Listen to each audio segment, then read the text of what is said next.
How to transfer USDC from your Phantom wallet to Coinbase. Hello everyone, welcome to our channel. Let's see how we can do it. For this, simply open up your Phantom wallet and over here you need to click on this option of send.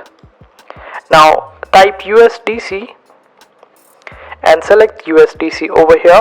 Then you would require a recipient's address. For that, simply log into your Coinbase account, then go to your wallet section and click on receive. After that, select USDC and you would get the USDC address after you select Solana as your network. Make sure that you are choosing Solana as your network.